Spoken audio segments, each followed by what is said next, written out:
உங்ககிட்ட ஒரு கேள்வி. என்னைக்காவது நைட் நேரத்தில் ஒரு பாலடைஞ்ச ரோட்டில் நீங்கள் தனியாக போயிருக்கீங்களா? ஒருவேளை நீங்கள் போயிருந்தா தூரத்தில் ஒரு பாட்டி கையில் மண் சட்டியோடு வரதை பார்த்தா தயவு செஞ்சு நின்றுடாதீங்க. ஏன்னா அவங்க பாட்டி இல்லை, ஒரு கொடூரமான பிசாஸ். இவங்களைத்தான் கருப்பாய் கிளைவன்னு சொல்கிறாங்க.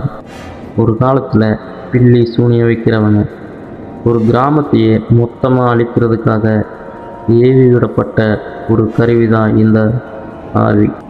அவங்க கையில் இருக்கிற அந்த மண் சட்டி கவனிச்சிங்கன்னா அதிலிருந்து ஒரு விசித்திரமான நீல நிறப்புகை வந்துக்கிட்டே இருக்கும். அந்த கிழவி உங்கள் பக்கத்தில் வரும். உங்கள் கண்ணை நேருக்கு நேர் பார்த்து ரொம்ப பாவமான குரலில் கேட்கும்.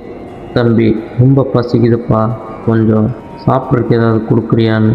நீங்கள் பயத்தில் பதில் சொல்லாமல் அங்கேயே நிற்கும்போது அடுத்த நொடி அவங்க உருவம் மாறும். உங்கள் கண்ணையும் துடிச்சிக்கிட்டு இருக்கிற உங்கள் இதயத்தையே பிடுங்கி இந்த மண் சட்டியில் போட்டு அங்கேயே பச்சையாக சாப்பிட ஆரம்பிச்சிருவா இந்த கருப்பாயி கிழவி. இவங்க வர்றதை கண்டுபிடிக்க 2 வழிகள் இருக்குது.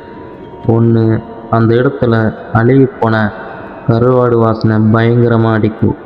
2வது, இவங்களோட பாதங்க பின்பக்கமாக திரும்பி இருக்கும்.